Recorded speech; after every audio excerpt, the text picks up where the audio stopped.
I am, for all intents and purposes, a trust fund kid.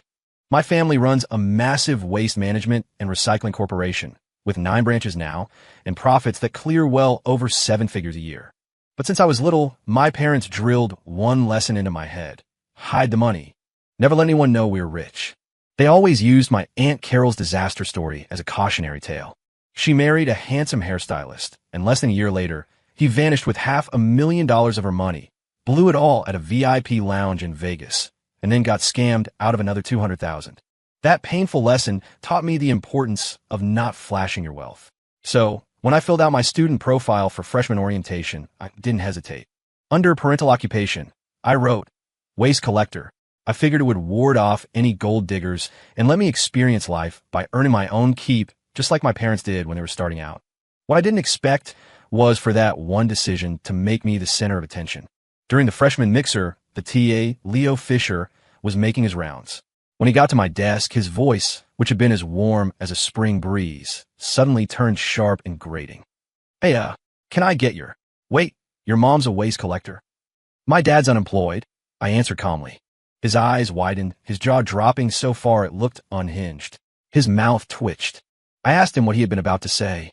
He stammered, fumbling to shove his phone back into his pocket, pressing it deep inside, as if hiding evidence. Oh, juste checking a message. Vivian. Right. Never mind, I've got to go. He practically bolted, and in his haste, he slammed his leg into the corner of a desk. Seeing him grimace in pain, I called out, hey, wait a sec. Leo froze 3 rows away, eyeing me warily. What? I pointed to the podium. You gonna finish that water bottle? He glanced at the empty bottle, then back at me, and as if making a monumental decision, said, nope, it's all yours. With that, he limped out of the classroom as fast as he could. I clapped my hands together, completely unfazed by the stunned and disgusted looks from the other students. I walked confidently to the front of the room and announced, anyone else have empty bottles they're done with? By the end of the mixer, I had collected more than half the class's empty plastic bottles. The glares I got didn't bother me in the slightest. In my book, there's no shame in making money. As I was busy collecting my haul, a handsome guy, easily 6'2", with a clean-cut, magnetic presence, walked over. He approached me and asked politely, hey, do you need a hand with that? At that moment, I was crushing the last water bottle with my foot. His question caught me off guard. I looked up at him, then down at the plastic in my hand. Me? You want this one? He shyly held out his own empty bottle. I looked at his handsome, boyish face, then at the bottle he was offering. I nodded vigorously. Yes. Thanks. Got any more? I pushed my luck, adding, the more the better. Wait here, he said, and then took off. A few minutes later, he actually came back, carrying a huge trash bag full of plastic bottles. He'd collected them from everyone in his dorm. I stuffed everything into one giant bag, hauled it to the campus entrance, and sold it to an old lady who ran a small recycling collection spot. I made $20. Holding the cash, I was genuinely touched. You're a really good person, I told him. He scratched his head, looking a little embarrassed. We're in the same class. I was sitting behind you during the mixer. I had been so focused on my poor girl act and collecting recyclables that I hadn't even noticed him. To thank him, I immediately offered to buy him an ice cream cone from Dairy Queen. It was cheap, and you couldn't go wrong. We each got a cone and sat under a tree, enjoying them. As we were eating, he asked hesitantly, hey, can I get your number? Now, it was my turn to be stunned. My mind raced. Was he hitting on me, or did he just want to be friends? When I didn't answer right away, he started scratching his head nervously, his eyes a mix of hope and anxiety. He quickly introduced himself. My name is Julian Beck. Julian Beck? As in, the guy who aced the entrance exams? You're a genius. My eyes lit up. I glanced at him, then at the $1.50 ice cream cone in my hand. So, you don't mind what my parents do? In the real world, even casual friends could be snobs about stuff like that. He seemed to let out a breath of relief. Not at all, he said seriously. My family's not well off either. My dad's a miner. He pulled out his phone and showed me a picture of a dark mine shaft. Mining, he said. Looking at the gloomy photo, my mind instantly pictured the grueling work of coal miners. A wave of empathy washed over me. Your family has it tough too. In that moment, I felt like I'd found a kindred spirit. I was so happy. Finally, I wouldn't have to listen to other students ask, with that incredulous, pitying tone, your life must be so hard, right? To me, collecting recyclables was hard work, but it was honest work. It's how my parents earned their first big break, which led to them starting a company, opening branches, and investing in real estate. That was their path to wealth. I wanted to follow in their footsteps, starting with collecting cans and launch my own startup. From that day on, Julian and I became inseparable. We were the best of friends, telling each other everything, going to class together, and working part-time jobs together. After every shift, we'd grab a value meal from McDonald's or another cone from Dairy Queen. They were simple meals, but we were perfectly happy. One day, he cupped my face in his hands, his eyes firm and sincere. "Vivi," he said, "don't worry. I'm going to work hard and give you a good life." I looked into his earnest face and replied with equal sincerity, "Jules, don't worry. I'm going to work hard to make money too." Back then, I truly believed I'd found the one person who loved me for me, who didn't care that I was poor. I used to fantasize about bringing him home one day, knowing my parents would praise me for my excellent judgment. Because of my charade, everyone on campus knew about my family's poverty. All the guys who had been interested in me, especially the upperclassmen who'd helped me with my luggage on move-in day, had all backed off. My phone, which used to buzz constantly like an ADA alarm, fell silent. Honestly, I was pretty pleased. I could finally get some decent sleep like a normal college student, without having to fend off guys who were only after my money. But Julian was different. Maybe because we were both from humble backgrounds, he never looked down on me. In fact, just like me, he was always looking for a side hustle. I'd scroll through his Instagram, seeing pictures of him sweating while handing out flyers, and my feelings for him grew stronger with every post. One day, I was daydreaming at my phone, looking at a picture of Julian when my roommate, Laura Morgan, walked by. She saw my screen and said with a sneer, "Don't bother. Some rich senior is trying really hard to get with Julian. Oh, by the way, that $9.99 package we all chipped in for is here. Let's go get it." Her words snapped me back to reality. Right? I was supposed to be the poor girl. I quickly put my phone away and went with my roommates to pick up the cheap stuff we'd ordered online. As we passed the dorm's recycling room, my roommates pinched their noses and hurried past. My eyes, however, lit up. I started counting the cardboard boxes inside. 1, 2, 3, 4. So many boxes. I wonder how much I could get for all these. After that, the recycling room became my favorite post-class hangout. Unfortunately, my luck didn't last. One day, as I was gathering boxes like usual, an old woman rushed out, grabbed my arm, and snatched a box from my hands. "What are you doing?" she grumbled in a thick local accent. "This is mine. Get out of here." She was surprisingly strong, shoving me so hard I stumbled and nearly fell. As I was wincing in pain, a hand steadied me. I looked up. It was Julian. "Are you okay?" he asked, brushing the dust off my knees. I shook my head. "I'm fine." Julian turned to the old woman. "Ma'am, she saw it first. You can't just take it from her." The old woman cut him off. "Whosever. This is my territory. A young girl like you, competing with us old folks for business. You got no shame. Don't come back here." I was afraid Julian would get into a fight with her, so I quickly said, "Hey, Jules, let it go." But he just smiled. "It's fine. Let her have it. It's just one box. Besides, I think my theory is right. You can't collect all the recycling, but you can be the middleman." He explained that the fact the old woman could so brazenly claim territory meant the system was disorganized. She was at the bottom, collecting individual items. We could be the middlemen, connecting the sources to the buyers, and scale up the business. As soon as I heard that, my eyes lit up. I snapped my fingers. Brilliant. For the next week, using the experience I'd gained from watching my family manage their properties, I started scouting locations. Soon, I found the perfect spot for a shop. It was near the university, right on a main road with great access. Best of all, the previous tenant had just broken their lease and moved out. The landlord was an elderly woman who didn't know much about legal contracts. I made her a deal. I'd help her recover the back rent she was owed, and in return, she gave me a great price on the lease. After securing the shop, I compiled the whole thing into a case study and gave it to some upperclassmen who were studying business law. It was a good way to start building a network. Julian looked at the student startup proposal in my hands and asked, "What's next?" I grinned. "Exactly.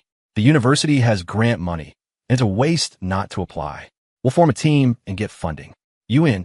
"Of course," he said without a moment's hesitation.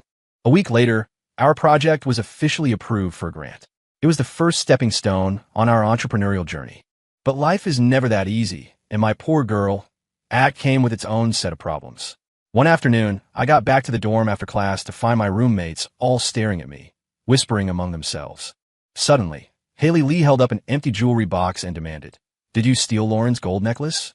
I suddenly remembered all the talk about Laura Morgan's family landing a huge business deal. Just last week, she bought a new, bow-shaped necklace from K Jewelers. Haley pressed on, "Your family is so poor you have to collect bottles to sell. Did you take it to pawn for cash? I almost laughed out loud. I had nearly $1 million from rental income sitting in my bank account. Why would I care about her necklace, which was worth maybe $1,500? Just then, another roommate, Ashley Carter, chimed in. I saw a jewelry box in her locker. I bet it's in there. That's when I lost my temper. You went through my locker? My locker did contain a jewelry box filled with gifts my family had given me over the years. A Dior ring, Chanel earrings, but I never wore them to maintain my poor persona. The idea that they had gone through my private things was infuriating. My expression hardened. Fine, I'll show you. But if you don't find it, you're going to apologize. Or we can just call campus police. I opened the box. Of course, Lauren's necklace wasn't there. But Lauren walked over and said with false magnanimity, "Forget it. It's not that expensive. She could just keep it." I let out a cold laugh. How generous of you. I'm calling the police.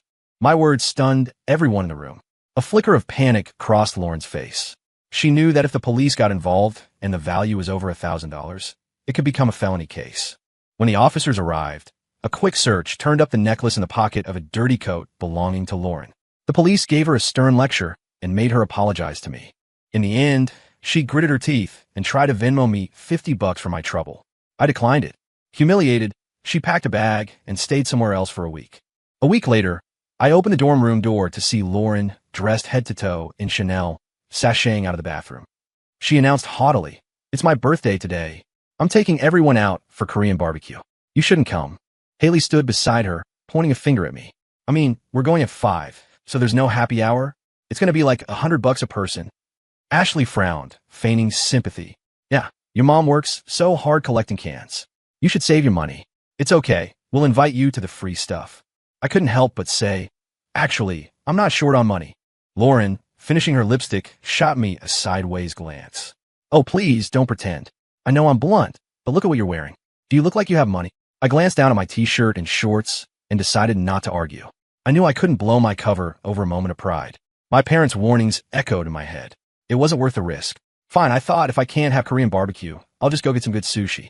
I pulled out my phone and sent a cool emoji to my best friend, Chloe. "This bitch is hungry." But I've been texting with Julian so much lately that his name was right under Chloe's. In my haste, I accidentally sent a message to him. I frantically unsent it, but his reply came through immediately as a voice note. "What happened?" "Nothing, just a small thing." I typed back quickly. A second later, my phone was ringing. It was him. "I'm already downstairs from your dorm. Want to get some food?" I walked over to the window and saw Julian leaning against his bike, swinging a long leg over to dismount. I wanted to say no, but the words caught in my throat. My stomach rumbled betrayingly, and before I knew it, I was heading downstairs. The moment he saw me, a brilliant smile spread across his face. Like a magician, he pulled a bag from behind his back and dangled it in front of me, then produced a cup of iced tea, oolong from the campus cafe. I asked for half sweet, light ice. "Remember you said you don't like things too sweet?" I made some extra cash today, handing out flyers. "Let's go eat." I hesitated, worried I might accidentally blow my cover if we went out. "I don't know." But he was persistent, his eyes sparkling. He put on a pleading tone.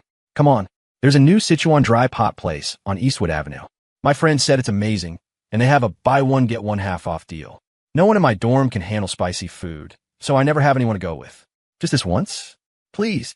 He even put on a pathetic look, like a puppy begging for a treat.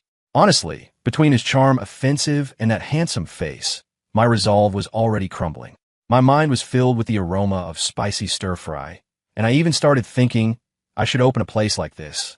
But then I remembered the nearly 7 figures on my bank account and the poor student persona I had to maintain. I started muttering to myself, 7 figures, forcing myself to calm down. "What did you just say?" Julian asked, looking confused. I gave an awkward laugh, my face burning.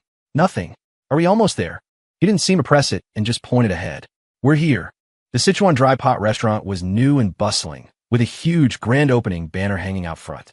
This was the first time Julian and I had gone out to eat alone, and I was a bundle of nerves, excitement, and shyness. The second we walked in, a rich, spicy aroma hit me, and my mouth started watering. We found a table, and Julian, ever the gentleman, handed me the menu. "You order first. Let me know if there's anything you don't eat." I took the menu but barely looked at it, blurting out instinctively, "Lots of lotus root, no star anise or garlic." The words were out before I could stop them.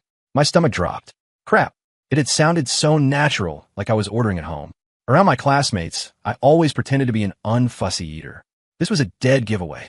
But Julian didn't seem to notice my panic. He just nodded. Got it. He carefully ticked off ingredients on the menu, even adding a few extra things he knew I liked. After he was done, he pointed to a small checkbox on the menu. Cilantro. My eyes lit up. I couldn't believe how observant he was, remembering a small detail like my love for cilantro. Yes, I said enthusiastically. Watching him smile as he handed the menu to the server, my heart warmed, and my earlier embarrassment faded away. While we waited for our food, Julian started asking again about what had happened earlier. I didn't want to tell him, so I made an excuse. It's nothing, just the AC is a little cold. I figured that would be the end of it. Instead, without a word, he pulled a jacket out of his bag and handed it to me. Here, put this on if you're cold. It's new, I haven't worn it. I heard from your roommate you get cold easily, so I started carrying one just in case. If you're still cold, I can ask them to turn the AC down. I was completely floored. He came prepared with a jacket for dinner. It was so thoughtful, it was almost ridiculous. No, that's okay, I said, waving my hands, my face flushing. I was touched and embarrassed all at once. Before I could dwell on it, the server arrived with our steaming hot pot. For you too, he announced loudly. I was surprised to see that several tables that had arrived before us were glaring in our direction, as if to say, why did they get their food so fast? Julian seemed to read my mind. I called ahead and put our name on the wait list, so our order went in quicker, he explained. He then carefully passed me a pair of clean chopsticks. Try it. I never knew you could call ahead for dry pot. But seeing the glistening, fragrant food in front of me, I forgot everything else. I eagerly picked up a piece and popped it in my mouth. Ow. Huh. But so good. The flavor was perfect, numbingly spicy and deeply savory. As someone from the Pacific Northwest who loved spicy food, but could rarely find a good spot, this was heaven. I nodded enthusiastically as I ate. It's delicious. You should eat, too. That's when I noticed he seemed to be struggling, a strange expression on his face. He took one bite, and his lips immediately turned bright red. Tears welled up in his eyes, but he still forced himself to say it was good. I burst out laughing. You said you like spicy food, but you don't look like it. He gave an embarrassed smile. I can't really handle it, but I love the flavor. Watching him suck in air to cool his mouth while still trying to eat, the gloom from my earlier fight with my roommates completely vanished. I don't know why, but it felt like I could tell him anything. I poured out the whole story, being accused of theft, being excluded from the birthday dinner, everything. I finished by saying, it's not a big deal, really. I just feel better getting it off my chest. He didn't offer any empty words of comfort. He just quietly picked up a freshly cooked quail egg and placed it in my bowl. Seeing the worried frown on his face made my heart feel warm. I smiled. I'm really okay now.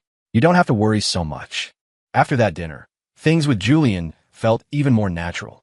I realized we were perfectly in sync. It wasn't just that we both loved spicy food. We saw eye to eye on almost everything. Most importantly, we were both obsessed with making money. My days were spent scheming up new ventures, and he was just as passionate about his side hustles. During that time, I'd scroll through our text history and roll around on my bed, giddy with excitement. I have to marry him. I think, if we get married, I can bring him into the family business. He's handsome, smart, and driven, the perfect son-in-law. But then I'd rein myself in. A girl has to play it cool. Can't seem too eager. Just as I managed to suppress my inner romantic, a message from Julian popped up. He was inviting me to dinner that night, at the rooftop restaurant of the Elysian Tower. I was stunned. My phone almost slipped from my hand. Where did this kid get that kind of money? He always seems so broke. How could he suddenly afford a place like that? Did he win a lottery? I messaged him back immediately, but all he said was, you'll see when you get here. I debated going all afternoon, but in the end, I went. As I walked into the restaurant, my heart was pounding. Just as I stepped inside, click, all the lights went out. Then, surrounded by the scent of hundreds of roses and the soft glow of candlelight, Julian appeared, holding a massive bouquet of flowers. He walked slowly toward me, looked me in the eye, and said earnestly, Vivi, be with me. I'll work hard to give you the best life I can. My brain short-circuited. I went completely blank, like a computer that had just crashed. I mumbled a yes in a daze. A moment later, reality came rushing back, and I felt a wave of embarrassment. This guy's confession was as dramatic as a marriage proposal. He'd booked out the entire restaurant. How much did that cost? The more I thought about it, the more worried I got. I was scared he'd done something stupid just to impress me. I quickly texted him, boyfriend, you didn't take out a payday loan, did you? A moment later, he sent back a series of ellipses, followed by a few screenshots from his bank account. It turned out a software program he'd developed as part of his computer science minor had been patented, and he'd just received a $15,000 prize. I finally breathed a sigh of relief and went to sleep with a smile on my face, thinking, my boyfriend is so capable. From that day on, Julian and I were officially a couple. Dating was wonderful, especially dating a genius like Julian. I always had someone to eat with, someone to help me when I was stuck on a problem, and even my luck seemed to improve. My family's recycling depots saw a huge jump in revenue, and the startup project we were working on together was successfully completed. One day, I ran to the basketball court to find him, yelling from a distance, "Jules, I've got an urgent project. Are you interested?" I was grinning from ear to ear. Our campus project got approved. The professor said it has huge potential, and we should enter it in the National Tech Incubator competition. Julian handed me a towel. I wiped the sweat from my face and continued. I want to create a campus-wide app for recycling and secondhand goods.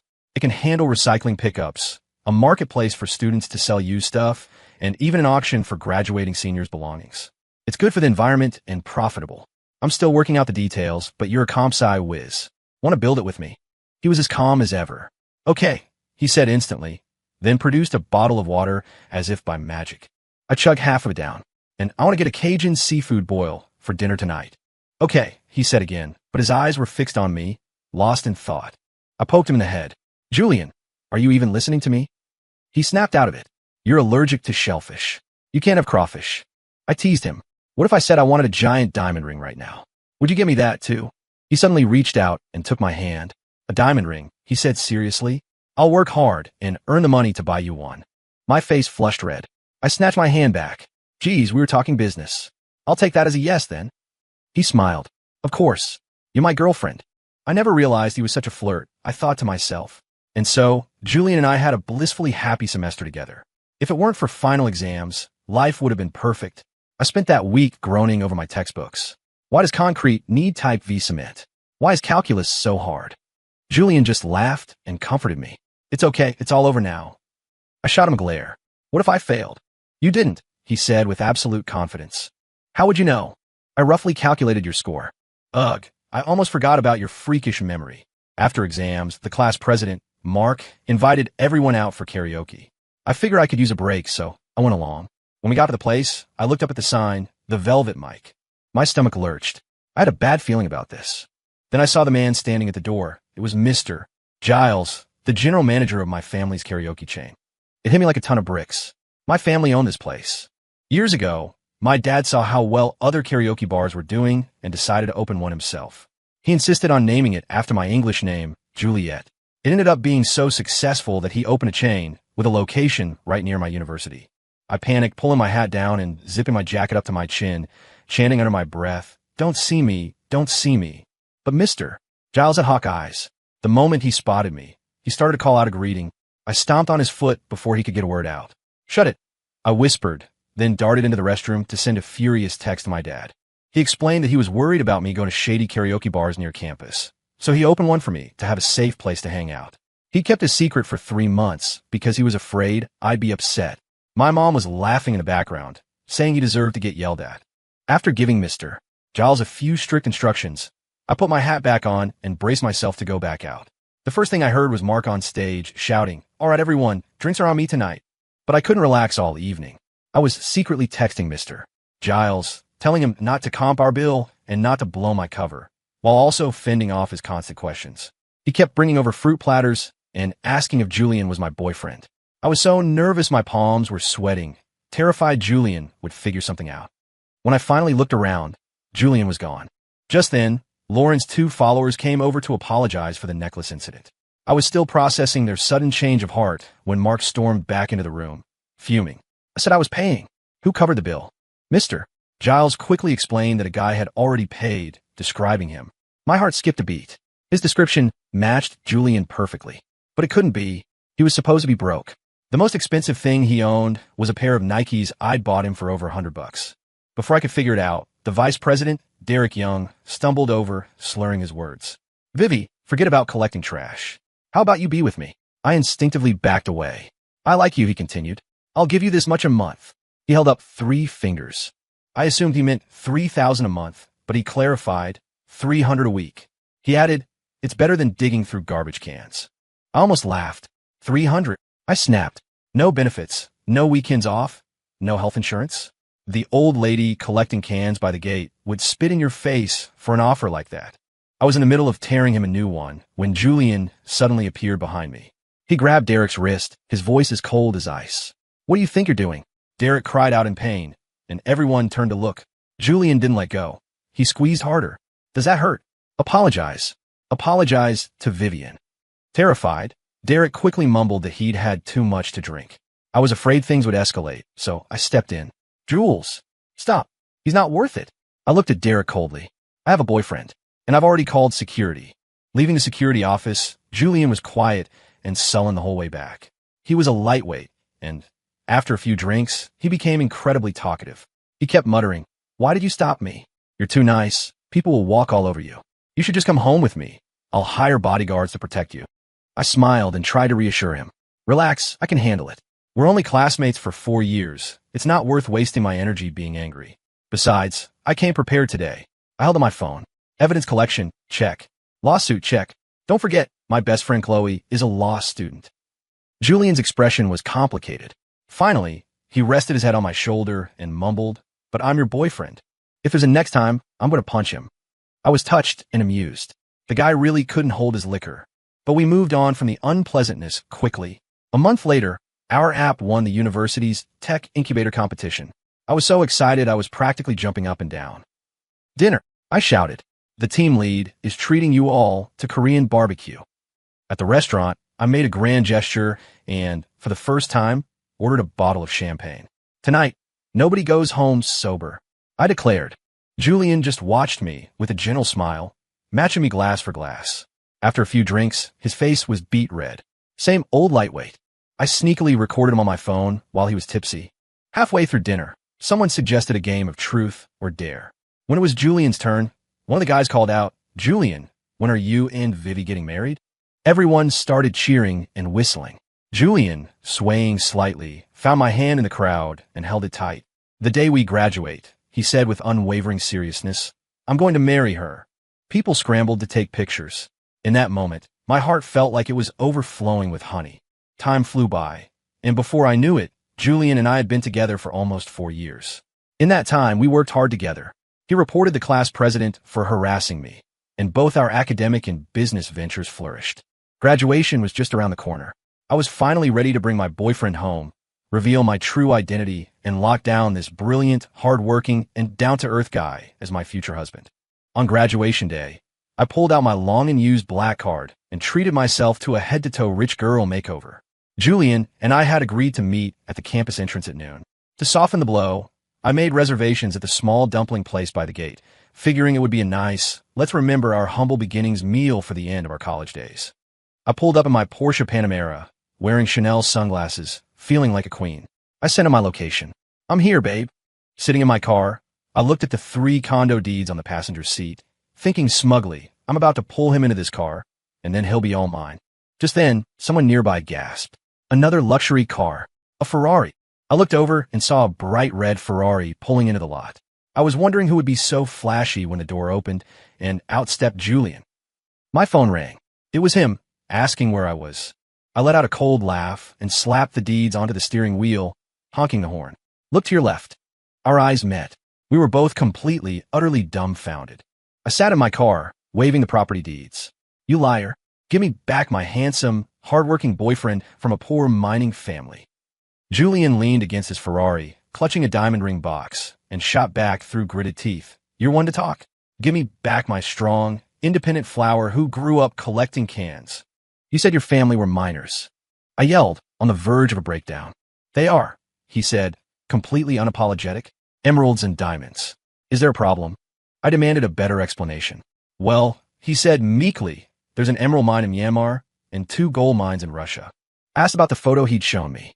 He said it was a work photo of his dad inspecting one of the mines. I couldn't even listen anymore. I just wanted to go home and hide. Then he turned it back on me. "And you?" I stuck my chin out. "My family does collect scrap. We just scaled up a bit, opened a small company." He sneered. "How small?" 6 apartment buildings, 9 corporate branches. "You know, serious fraud can get you jail time," he said. We went back and forth. He revealed the Sichuan dry pot place was his family's. Not to be outdone, I told him the karaoke bar he'd paid the bill, it was mine. I asked him why he'd pretended to be poor.